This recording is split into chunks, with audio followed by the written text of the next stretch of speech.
Hello दोस्तों। तो आज हम लोग जैन धर्म पे ये थर्ड पार्ट देख रहे हैं। पार्ट 1 और पार्ट 2 हम लोग कर लिए हैं और बौद्ध धर्म पूरी तरीके से कंप्लीट कर लिए हैं। तो आज जैन धर्म में ये पार्ट थर्ड है।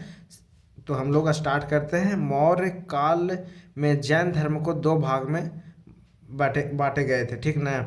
मौर्य काल में जैन धर्म दो भाग में बट गए थे। क्वेश्चन आता है कि किस काल में जैन धर्म का दो भागों में बांटा गया था। तो मौर्य काल में पहला था दिगंबर संप्रदाय और दूसरा था श्वेतांबर संप्रदाय। तो दिगंबर संप्रदाय के लोग वे होते हैं जो नग्न अवस्था में रहते हैं। आप देखते होंगे जैन धर्म में नग्न अवस्था में रहते हैं, वो दिगंबर संप्रदाय के लोग होते हैं, ठीक। और जो श्वेत वस्त्र पहने हुए रहते हैं वो श्वेतांबर संप्रदाय के लोग होते हैं। समझ रहे हैं ना आप लोग। जैसे कि आगे हम लोग देखते हैं कि भाद्रबाहु के शिष्यों को दिगंबर कहते हैं। दिगंबर किनको कहेंगे? भाद्रबाहु को शिष्यों को। और स्थूल भद्र के शिष्यों को श्वेतांबर कहते हैं, ठीक ना। स्थूल भद्र के शिष्य को श्वेतांबर कहते हैं।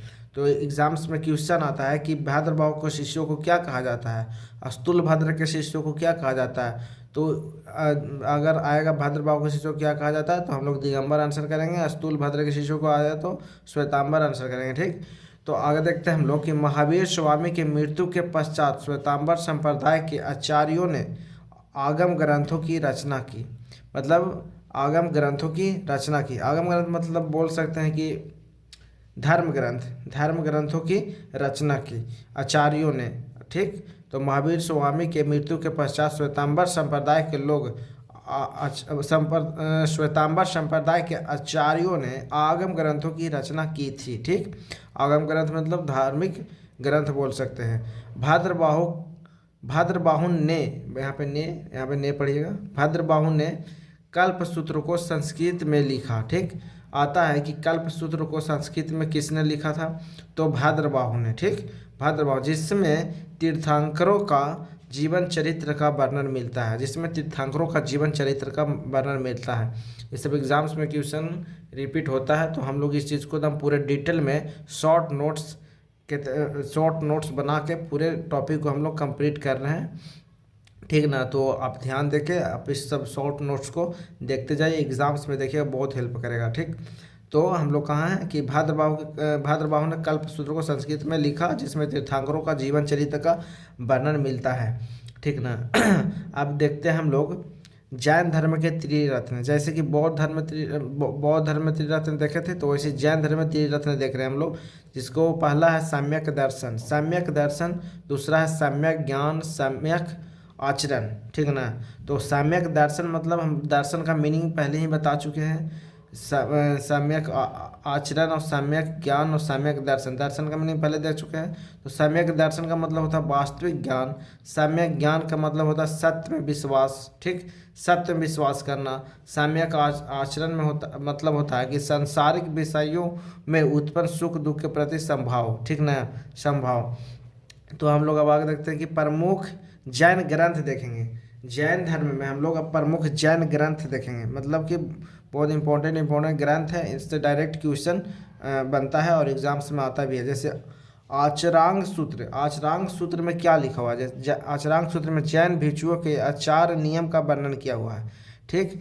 आचरांग सूत्र क्या है? एक प्रकार का ग्रंथ है। भगवती सूत्र क्या है? एक प्रकार का ग्रंथ है, मतलब पुस्तक बोल सकते हैं। भगवती सूत्र एक प्रकार का ग्रंथ है। भद्रबाहु चरित एक प्रकार का ग्रंथ है। न्याय धर्म मकहासुत एक प्रकार का ग्रंथ है। तो ये सब एक ग्रंथ है, ठीक ना। तो ग्रंथ में किस ग्रंथ में क्या लिखा हुआ है, किस चीज़ के बारे में वर्णन किया हुआ है, वही यहाँ पे लिखा हुआ है। तो एग्जाम्स में आता है कि आचरण सूत्र में क्या लिखा हुआ है, या ऐसे पूछा था आचार नियमों का वर्णन किस ग्रंथ में, जैन ग्रंथ में किया हुआ है। तो आचरण सूत्र में। भगवती सूत्र में क्या लिखा हुआ है? महावीर के जीवन काल का चर्चा किया हुआ है। भगवती सूत्र में महावीर के जीवन काल का चर्चा किया हुआ है। भगवती सूत्र में 16 महाजनपदों का वर्णन मिलता है। 16 महाजनपद आप लोग जानते ही होंगे।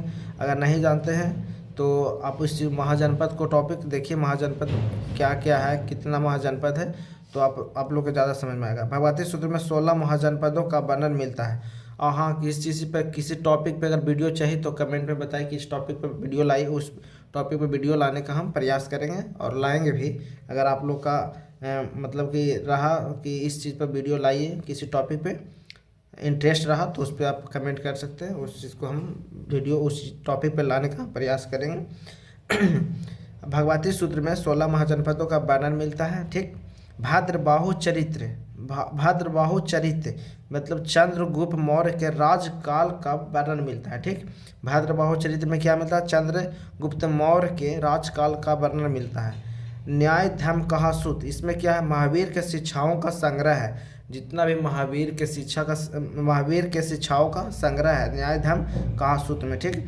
जैन धर्म के 10वें तीर्थंकर शीतलनाथ का जन्म कहाँ हुआ था? चतरा जिले के इटखोरी प्रखंड में। चतरा जिला कहाँ पड़ता है? झारखंड में पड़ता है, ठीक। इटखोरी प्रखंड से 35 किलोमीटर दूर पूरब में भदोली ग्राम में हुआ था। कौन सा ग्राम में होता है? एग्जाम्स में आता है, कौन सा ग्राम में हुआ था? जैन धर्म के 10वें तीर्थंकर शीतलनाथ का जन्म, तो भदोली ग्राम में। हम लोग सब तीर्थंकरों को देखे थे पिछले वीडियो में, पार्ट 1 पार्ट 2 में देखे हैं। अगर आप वीडियो को नहीं देखें तो उस वीडियो को जाकर देखिए, बहुत सारे अच्छे अच्छे क्वेश्चन वहाँ से बनते हैं, तो आप उस चीज़ को देख लेंगे तो आपके लिए एग्जाम से बहुत हेल्पफुल होगा। आगे देखते हैं हम लोग। महावीर स्वामी के समकालीन शासक कौन था? तो बिंबिसार और अजातशत्रु, ठीक। अब जैन संगीतियाँ देखेंगे, जैसे हम लोग बौद्ध संगीतियाँ देखे थे उसी प्रकार से जैन संगीतियाँ देखेंगे, ठीक ना। बौद्ध संगीतियाँ तो चार हम लोग देखे थे, लेकिन जैन संगीतियाँ 2 ही हुए, तो हम लोग 2 ही देखेंगे। तो प्रथम जैन संगीति कहाँ हुआ था? पाटलिपुत्र में हुआ था। कितना कब हुआ था?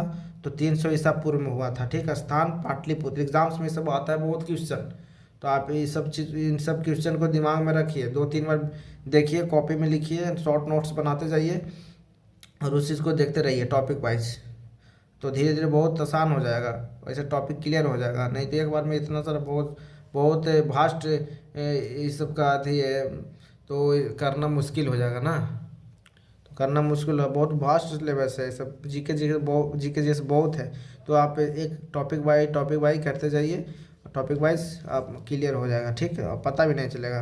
तो हम लोग देखते हैं कि संगीतियाँ देख रहे थे, तो जैन संगीतियाँ प्रथम अवधि देख रहे हैं। अवधि मतलब कब हुआ था? तो प्रथम 300 ईसा पूर्व हुआ था। स्थान पाटलिपुत्र। अध्यक्ष थे स्थूलभद्र। पूछता है अध्यक्ष कौन थे? प्रथम जैन संगीतियाँ हुई थी तो उसमें अध्यक्ष कौन थे? तो स्थूलभद्र थे। कार्य इसमें क्या होता? जैन धर्म को 2 संप्रदाय में विभाजन हुआ था, जान ही रहे हैं कि जैन धर्म को 2 संप्रदाय में विभाजन हुआ था, दिगंबर संप्रदाय और श्वेतांबर संप्रदाय। तो पहले ही जैन संगीतियाँ में बट गए थे 2 संप्रदाय में जैन धर्म, ठीक ना। यहाँ से क्वेश्चन आता है, जरा बहुत दिमाग में रखिए सब चीज़ों को। द्वितीय जैन संगीतियाँ कहाँ हुई थी? द्वितीय जैन संगीतियाँ कहाँ हुई थी? तो बल्लभी गुजरात में पड़ता है, ठीक। तो गुजरात में हुआ था द्वितीय जैन संगीतियाँ, ठीक ना। और कितना ईस्वी में हुआ था? तो 512 ईसा पूर्व में हुआ था। अध्यक्ष को थे देवार्थी क्षमा श्रवण थे, ठीक। इसमें 11 अंगों की लिपिबद्ध किया गया था, तो इन सब चीज़ों को दिमाग में रखिए, और एग्जाम्स में ये सब क्वेश्चन बहुत रिपीट होता है, ठीक। बौद्ध धर्म हम लोग क्लियर कर चुके हैं और जैन धर्म हम लोग क्लियर कर चुका है। टॉपिक खत्म हो गया जैन धर्म का, और बौद्ध धर्म भी हम लोग क्लियर कर चुके हैं। अगर किसी टॉपिक पे वीडियो चाहिए तो आप कमेंट करके हमें बता सकते हैं किस चीज़ पे वीडियो लाइए, हम लाएंगे। नहीं तो अगला वीडियो हम सिख धर्म पे लाने का प्रयास करेंगे, ठीक। तो धर्म से फिर कोई हम लोग को दिक्कत नहीं रहेगा। बौद्ध धर्म कंप्लीट हो जाएगा, जैन धर्म कंप्लीट हो जाएगा, फिर सिख धर्म कंप्लीट कर लेंगे। आज अगर देखेंगे कि इस चीज़ से किस तरीक़ा से क्वेश्चन पूछता है जैन धर्म से, तो उसको प्रीवियस क्वेश्चन को भी एक जगह संग्रह करके हम लोग उस चीज़ को भी अध्ययन कर लेंगे, ठीक ना।